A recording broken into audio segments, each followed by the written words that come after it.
Yeah, well, you know, we knew. I mean, we practiced the first 4 minutes twice yesterday in practice. You know, there's no secret that they didn't play well their last game and that they were going to come out and play better.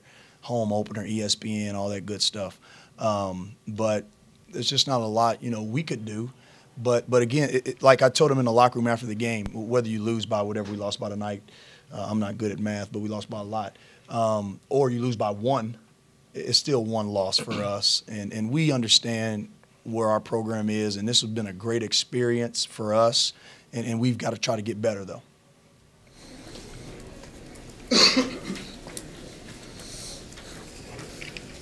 Coach Ford, how you doing, buddy?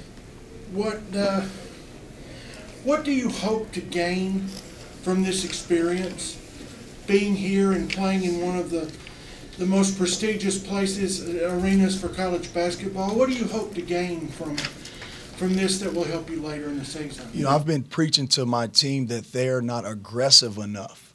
The last couple of years we've had, you know, kind of senior-laden teams, veteran teams that have been aggressive offensively and defensively.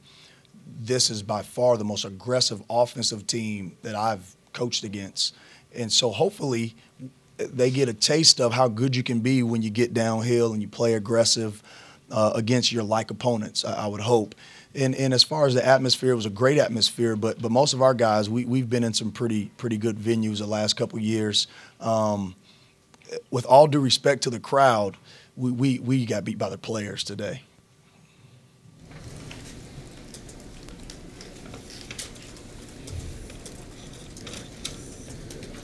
Any other questions? Where did you scout Kansas from? Their exhibitions, or? Well, we watched games from the last 4 or 5 years. I mean, they've been doing the same thing.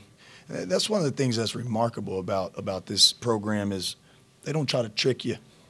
We knew that they were going to weave, and we knew that they were going to high-low, and we knew they were going to get downhill, they were going to ball screen. I mean, we watched games 3 years ago all the way up to, obviously, the exhibition games. We even paid for one of those, Missouri exhibition game. And I think we paid for that overseas trip they did, too. Wasted a lot of money. You mentioned Garrett with Graham and Vic. What were your impressions of him for a kid who's making his college debut?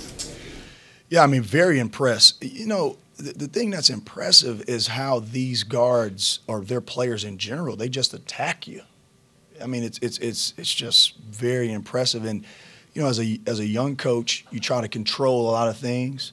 But I've learned a lot scouting Kansas. I mean, you got to let these guys, you know, get downhill and make some things happen, and just how active they were.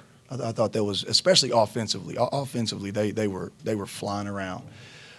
Transition, we had a hard time, and then in a half court guarding the ball. Coach, you know, coming in an atmosphere like this, you mentioned that the players beat you, but the atmosphere, you know, is historic.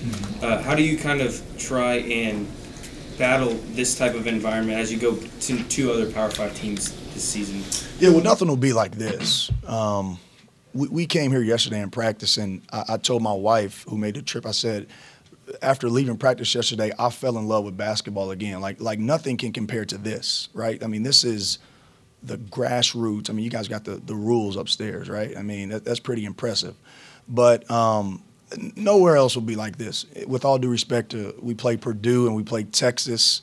It'll be intimidating because of the size, but nothing like this. And we played at Duke last year, and that was, you know, similar to this, a lot smaller. But you can't compare those places to anywhere else. They're just special. Delano and Darreon, what was your mindset kind of coming in tonight and throughout the game? You go first. Just stay focused on coach's plan and stay together out there pretty much, and just locked in the whole entire 40 minutes. Yeah, playing TSU basketball. We're a defensive team. Just following the scout report, you know, try to get back on transition defense, control the tempo so, you know, the crowd can get into it. Just being a good teammate and staying positive, you know, in a big crowd like this, we all we got. So we try and stay together and be a good teammate, and that's all we was worried about. For both of you guys, what impressed you the most about what they did tonight? They played well. Played well together as a team. Nothing spectacular to me, but played well. Yeah, very balanced team. They guards, they stay aggressive, make plays for other people. So yeah, we can learn from that. They how they guards play down here all the time, get everybody involved. I could learn from that. So they're a good team, good balanced team. How do you guys go about guarding Devontae Graham almost as a triple-double tonight? You know, I mean, he's really good, okay? And he's such a good ball handler that you really can't guard him. He doesn't see the guy that's guarding him. What we tried to do is keep a body in front of him. And we thought maybe if he didn't go off for 30, that we'd have a fighting chance there. But tonight he just assisted it very well. And like you say, 3 rebounds shy with triple-double. But he's one of the best. I mean, he's obviously one of the best players in the country. He's so competitive. He's got great spirit. He's ultra quick and fast. And you can tell that he loves the game. He loves the game. Darreon, being one of the leaders on this team, how do you kind of rally the troops after a game like this and get ready for your home opener on Monday? I try to tell them stay positive, learn from it. I feel like we competed the second half. I feel like we got to learn from it and go back, watch film. I mean, Kansas is a top 5 team in the nation. Our conference, there's nobody like that. So I feel like we just keep getting better game by game and play our best ball. When it's time for conference again in March, we should be just fine. So just stay positive and learn from it.